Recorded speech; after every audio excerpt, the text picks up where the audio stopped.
ఆకాశవాణి ప్రాంతీయ వార్తలు చదువుతున్నది పోపూరి మురళీకృష్ణప్రసాద్. ముఖ్యాంశాలు. కృష్ణా జిల్లా గన్నవరంలో ఈరోజు జరిగే జాతీయ విపత్తు నిర్వహణ దళం వ్యవస్థాపక దినోత్సవ వేడుకల కోసం కేంద్ర హోంశాఖ మంత్రి అమిత్ షా ఆంధ్రప్రదేశ్లోని విజయవాడ చేరుకున్నారు. స్వచ్ఛ ఆంధ్ర సాధన కోసం అందరూ కలిసి పనిచేయాలని స్వర్ణాంధ్ర స్వచ్ఛాంధ్ర కార్యక్రమం ప్రారంభం సందర్భంగా ముఖ్యమంత్రి నారా చంద్రబాబు నాయుడు పిలుపునిచ్చారు. సింగపూర్కు చెందిన ST Telemedia global data centre తెలంగాణలో 3,500 కోట్ల రూపాయల పెట్టుబడులు పెట్టేందుకు రాష్ట్ర ప్రభుత్వంతో అవగాహన ఒప్పందం చేసుకుంది. యజమానుల సమక్షంలోనే భూములను రీసర్వే చేస్తామని ఆంధ్రప్రదేశ్ రెవెన్యూ శాఖ మంత్రి అనగాని సత్యప్రసాద్ వెల్లడించారు. ప్రధానమంత్రి నరేంద్ర మోదీ ఆకాశవాణి మన్ కీ బాత్ మనసులోని మాట కార్యక్రమం ఈ ఉదయం 11 గంటలకు ప్రసారమవుతుంది. వార్తల వివరాలు. జాతీయ విపత్తు నిర్వహణ దళం ఎన్డీఆర్ఎఫ్ వ్యవస్థాపక దినోత్సవ వేడుకల కోసం కేంద్ర హోంశాఖ మంత్రి అమిత్ షా ఆంధ్రప్రదేశ్లోని విజయవాడకు వచ్చారు. నిన్న రాత్రి గన్నవరం విమానాశ్రయంలో ఆయనకు మంత్రులు నారా లోకేష్, వంగలపూడి అనిత, భారతీయ జనతా పార్టీ రాష్ట్ర అధ్యక్షురాలు దగ్గుబాటి పురంధేశ్వరి తదితరులు స్వాగతం పలికారు. అక్కడి నుంచి నేరుగా గుంటూరు జిల్లా ఉండవల్లిలోని ముఖ్యమంత్రి నివాసానికి చేరుకున్న అమిత్ షాకు ముఖ్యమంత్రి నారా చంద్రబాబు నాయుడు, ఉప ముఖ్యమంత్రి కె పవన్ కళ్యాణ్ ఘన స్వాగతం పలికారు. రాష్ట్రానికి సంబంధించిన పలు అంశాలపై వారు చర్చించారు. ఈ సందర్భంగా అమిత్ షాకు చంద్రబాబు నాయుడు ప్రత్యేక విందు ఏర్పాటు చేశారు. ఈరోజు కృష్ణా జిల్లా గన్నవరంలో జరిగే ఎన్డీఆర్ఎఫ్ వేడుకల్లో అమిత్ షా, చంద్రబాబు నాయుడు పాల్గొంటారు. స్వచ్ఛ ఆంధ్ర సాధన కోసం అందరూ కలిసి పనిచేయాలని ఆంధ్రప్రదేశ్ ముఖ్యమంత్రి నారా చంద్రబాబు నాయుడు పిలుపునిచ్చారు. వైఎస్ఆర్ జిల్లా మైదుకూరులో స్వర్ణ ఆంధ్ర స్వచ్ఛ ఆంధ్ర కార్యక్రమాన్ని నిన్న ఆయన ప్రారంభించారు. ఈ సందర్భంగా ముఖ్యమంత్రి మాట్లాడుతూ ప్రతి నెల 3వ శనివారం స్వచ్ఛ ఆంధ్ర కోసం పనిచేయాలని కోరారు. ఇల్లు పరిసరాలు బాగుంటేనే మంచి ఆలోచనలు వస్తాయని, ఆహ్లాదకర వాతావరణం ఉంటేనే ఏదైనా సాధించగలమని ముఖ్యమంత్రి వివరిస్తూ, ఈరోజు ఒక చరిత్రకు శ్రీకారం చుట్టిన రోజని చెప్పి మీ అందరికీ విజ్ఞప్తి చేస్తున్నా. మహాత్మా గాంధీ ఒక పరిశుభ్రమైన వాతావరణంతో మన దేశం ఉండాలని కలలుగన్నారు. ఇంట్లో ఏ విధంగా కాంపోస్ట్ తయారు చేయొచ్చో అది కూడా చూడడం జరిగింది. శానిటేషన్ వర్కర్ గా ఉండే అమ్ములమ్మ ఈరోజు అవార్డు తీసుకున్నదంటే ప్రజలందరూ కలిసి ఆవిడ చేసిన సేవలకు గుర్తింపుగా ఈ యొక్క ఇది ఇచ్చే పరిస్థితికి వచ్చారు. సింగపూర్ దేశానికి చెందిన ST Telemedia global data centre తెలంగాణలో 3,500 కోట్ల రూపాయల పెట్టుబడులు పెట్టనుంది. రంగారెడ్డి జిల్లా ముచ్చర్ల సమీపంలోని మీర్ఖాన్పేటలో అత్యాధునిక ఏఐ ఆధారిత డేటా సెంటర్ క్యాంపస్ను స్థాపించేందుకు ఈ సంస్థ రాష్ట్ర ప్రభుత్వంతో అవగాహన ఒప్పందం ఎంఓయూ చేసుకుంది. ముఖ్యమంత్రి రేవంత్ రెడ్డి సారథ్యంలో తెలంగాణ ప్రతినిధి బృందం 2వ రోజు సింగపూర్లో పర్యటనలో ఈ ఒప్పందం కుదిరింది. ముఖ్యమంత్రి ఐటీ పరిశ్రమల శాఖ మంత్రి డి శ్రీధర్బాబు నిన్న సింగపూర్లోని ఎస్టీటీ గ్లోబల్ డేటా సెంటర్ కార్యాలయాన్ని సందర్శించారు. కంపెనీ ప్రతినిధులతో వారు చర్చలు జరిపారు. ఆంధ్రప్రదేశ్లో రేపటి నుంచి నెల 31వ తేదీ వరకు ప్రతి గ్రామంలో పశు ఆరోగ్య శిబిరాలు నిర్వహిస్తామని వ్యవసాయ పశుసంవర్ధక శాఖ మంత్రి కె చెన్నాయుడు తెలిపారు. పశు ఆరోగ్య శిబిరాలకు సంబంధించిన గోడ పత్రికలు, కరపత్రాలను విజయవాడలోని క్యాంప్ కార్యాలయంలో ఆయన నిన్న విడుదల చేశారు. 11 రోజుల పాటు పశువుల గర్భకోశ వ్యాధులకు చికిత్సలు, వ్యాధి నిరోధక టీకాలు, నట్టల నివారణ మందుల పంపిణీ, పశు యాజమాన్యంపై శాస్త్రీయ అవగాహన సదస్సులు నిర్వహిస్తామని ఈ సందర్భంగా అచ్చెన్నాయుడు వివరించారు. పశు పోషకులు ఈ అవకాశాన్ని వినియోగించుకోవాలని కోరారు. తెలంగాణలో రేషన్ కార్డుల జారీ నిరంతర ప్రక్రియ అని రాష్ట్ర పౌర సరఫరాల శాఖ మంత్రి ఉత్తమ్ కుమార్ రెడ్డి తెలిపారు. రాష్ట్రంలో అర్హులకు రేషన్ కార్డులు అందే వరకు ఈ ప్రక్రియ కొనసాగుతూనే ఉంటుందన్నారు. ఇప్పుడు కొత్త రేషన్ కార్డుల జాబితాలో పేర్లు రానివారు ఎలాంటి ఆందోళన చెందాల్సిన అవసరం లేదన్నారు.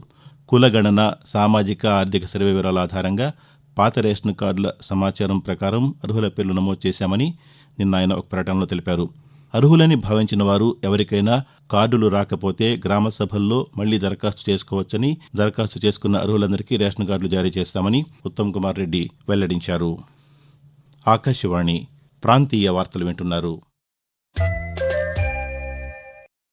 యజమానుల సమక్షంలోనే భూములను రీసర్వే చేస్తామని ఆంధ్రప్రదేశ్ రెవెన్యూ శాఖ మంత్రి అనగాని సత్యప్రసాద్ వెల్లడించారు. యజమానులు భూమి వద్దకు వచ్చి హద్దులు చూపించేందుకు 3 సార్లు అవకాశం కల్పిస్తామని తెలిపారు. అప్పటికీ రాకుంటే దృశ్య మాధ్యమ విధానం ద్వారా ప్రక్రియను పూర్తి చేస్తామని నిన్న ఒక ప్రకటనలో మంత్రి వెల్లడించారు. రేపటి నుంచి ప్రతి మండలంలో ఎంపిక చేసిన గ్రామంలో పైలట్ ప్రాజెక్టు కింద రీసర్వే ప్రారంభిస్తామని, యజమానులకు సమాచారం ఇచ్చేందుకు ప్రత్యేకంగా సమాచార బృందాలను ఏర్పాటు చేశామని రెవెన్యూ శాఖ మంత్రి వివరించారు. గుంటూరు జిల్లాలో కేంద్ర ప్రభుత్వ పథకాలను అమలు చేయడంలో అధికారులు క్రియాశీలకంగా వ్యవహరించి వేగంగా అభివృద్ధి సాధించేలా చూడాలని కేంద్ర గ్రామీణాభివృద్ధి, కమ్యూనికేషన్ శాఖల సహాయ మంత్రి పెమ్మసాని చంద్రశేఖర్ సూచించారు. గుంటూరు కలెక్టరేట్లో జిల్లా అభివృద్ధి సమన్వయ పర్యవేక్షణ కమిటీ సమావేశం నిన్న ఆయన అధ్యక్షతన జరిగింది. ఈ సందర్భంగా చంద్రశేఖర్ రైల్వే ప్రాజెక్టులతో పాటు రోడ్లు, భవనాలు, పంచాయతీరాజ్ రోడ్లు, అమృత్, గ్రామీణాభివృద్ధి పథకాలపై సమీక్ష నిర్వహించారు. పీఎంజీఎస్వై పథకం కింద గుంటూరు పార్లమెంట్ నియోజకవర్గానికి 12 రోడ్లు మంజూరు కానున్నాయని, త్వరలో పనులు ప్రారంభిస్తామని పెమ్మసాని చంద్రశేఖర్ ఈ సందర్భంగా తెలియజేస్తూ టోటల్ 30 crores యాడ్ అయితే నంది వెలుగు బ్రిడ్జ్ కంప్లీట్ అయ్యేటువంటి అవకాశం ఉంది. దానికి డిపిఆర్లు అవన్నీ సిద్ధం చేసి అధికారులు సౌత్ సెంట్రల్ రైల్వే వారికి పంపిస్తా ఉన్నారు. మంగళగిరి ఒకటి, పెదపాలకలూరు ఇంకో 2 బ్రిడ్జెస్ ఉన్నాయి. ఇవి కూడా డిపిఆర్లు అన్ని కంప్లీట్ అయిపోయినాయి. ఇవి కాకుండా పిఎంజిఎస్వై రోడ్స్ ఒక 12 రోడ్స్ గుంటూరు పార్లమెంట్ సెగ్మెంట్ కి వచ్చేటువంటి అవకాశం ఉంది. ఇవి కూడా డిపిఆర్లు ఎక్కడ దాకా వచ్చినాయి, ఎక్కడ బ్లాకేజెస్ ఉన్నాయి, అవి కొన్ని రివ్యూ చేసాం. ఇంకొక 2-3 weeks లో అవి కూడా ఫైనల్ స్టేజ్ కి వచ్చేటువంటి పరిస్థితి. ప్రధానమంత్రి నరేంద్ర మోదీ తన మనసులోని భావాలను ఆకాశవాణి ద్వారా దేశ ప్రజలతో పంచుకునే మన్ కీ బాత్ మనసులోని మాట కార్యక్రమం 118వ సంచిక ఈ ఉదయం 11 గంటలకు ప్రసారమవుతుంది. మన్ కీ బాత్ తెలుగు అనువాదం ప్రధాని ప్రసంగం అయిన వెంటనే ఒకసారి, రాత్రి 8 గంటలకు మరోసారి ఉభయ తెలుగు రాష్ట్రాల్లోని అన్ని ఆకాశవాణి కేంద్రాల ద్వారా ప్రసారమవుతుంది. ప్రముఖ ప్రజాకవి, సంఘ సంస్కర్త యోగి వేమన జయంతి ఈరోజు. ఆ మహనీయుని జయంతి కార్యక్రమాన్ని ఆంధ్రప్రదేశ్ ప్రభుత్వం అధికారికంగా నిర్వహిస్తోంది. వేదాంతాన్ని అతి సామాన్య మానవునికి సైతం అందుబాటులో ఉండేట్టు స్వచ్ఛమైన, అచ్చమైన తేట తెలుగు పద్యాల్లో వివరించిన మహానుభావుడు యోగి వేమన. వేమన పద్యం గురించి తెలియని తెలుగు ఇల్లు లేదు అంటే అతిశయోక్తి కాదు. బ్రిటిష్ అధికారి సిపి బ్రౌన్ చొరవతో వేమన పద్యాలు వెలుగులోకి వచ్చాయి. తెలంగాణలో ఇందిరమ్మ ఆత్మీయ భరోసా పథకానికి అర్హులనే లబ్ధిదారులుగా ఎంపిక చేయాలని, సాంకేతిక కారణాలతో పేదలకు నష్టం కలగకుండా చూడాలని రాష్ట్ర పంచాయతీరాజ్, గ్రామీణాభివృద్ధి శాఖ మంత్రి ధనసరి అనసూయ సీతక్క ఆదేశించారు. ఇందిరమ్మ ఆత్మీయ భరోసా విషయంలో అధికారులు సామాజిక స్పృహతో వ్యవహరించాలని, సాంకేతిక కారణాలతో పేదలకు నష్టం కలగకుండా చూడాలని సూచించారు. మిషన్ భగీరథ కార్యాలయంలో నిన్న ఆమె ఆత్మీయ భరోసా పథకంపై జిల్లా గ్రామీణాభివృద్ధి శాఖల అధికారులతో సమీక్షా సమావేశం నిర్వహించారు. ఈ సందర్భంగా మంత్రి మాట్లాడుతూ ఎలాంటి వివాదాలకు తావు లేకుండా సామరస్యపూర్వక వాతావరణంలో గ్రామసభలు నిర్వహించాలని అధికారులను ఆదేశించారు. ఏ స్థాయి అధికారులైనా అనుమతులు లేకుండా విధులకు గైర్హాజరైతే చర్యలు తప్పవని మంత్రి స్పష్టం చేశారు. ఆంధ్రప్రదేశ్ జీవనాడి పోలవరం ప్రాజెక్టులో కీలకమైన డయాఫ్రమ్ వాల్ నిర్మాణ పనులు నిన్న ప్రారంభమయ్యాయి. 1.396 కిలోమీటర్ల పొడవైన డయాఫ్రమ్ వాల్ను 1.5 మీటర్ల వెడల్పుతో నదీ ప్రవాహ మార్గంలో భూమి లోపల నిర్మించనున్నారు. పాత డయాఫ్రమ్ వాల్కు 6 మీటర్ల ఎగువన కొత్త నిర్మాణం చేపట్టనున్నారు. సగం నిర్మాణం పూర్తి కాగానే సమాంతరంగా దానిపైన earth cum rack fill dam నిర్మాణం చేపట్టేందుకు ప్రభుత్వం కార్యాచరణ షెడ్యూల్ జారీ చేసింది. కొత్త డయాఫ్రమ్ వాల్ కోసం 990 కోట్ల రూపాయలు ప్రభుత్వం ఖర్చు చేయనుంది. ఆకాశవాణి ప్రాంతీయ వార్తలు ముగించే ముందు ముఖ్యాంశాలు మరోసారి.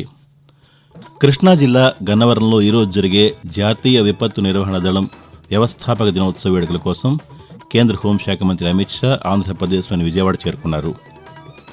స్వచ్ఛ ఆంధ్ర సాధన కోసం అందరూ కలిసి పనిచేయాలని స్వర్ణాంధ్ర స్వచ్ఛాంధ్ర కార్యక్రమం ప్రారంభం సందర్భంగా ముఖ్యమంత్రి నారా చంద్రబాబు నాయుడు పిలుపునిచ్చారు. సింగపూర్కు చెందిన ST Telemedia global data centre తెలంగాణలో 3,500 కోట్ల రూపాయల పెట్టుబడులు పెట్టేందుకు రాష్ట్ర ప్రభుత్వంతో అవగాహన ఒప్పందం చేసుకుంది. యజమానుల సమక్షంలోనే భూములను రీసర్వే చేస్తామని ఆంధ్రప్రదేశ్ రెవెన్యూ శాఖ మంత్రి అనగాని సత్యప్రసాద్ వెల్లడించారు. ప్రధానమంత్రి నరేంద్ర మోదీ ఆకాశవాణి మన్ కీ బాత్ మనసులోని మాట కార్యక్రమం ఈ ఉదయం 11 గంటలకు ప్రసారమవుతుంది.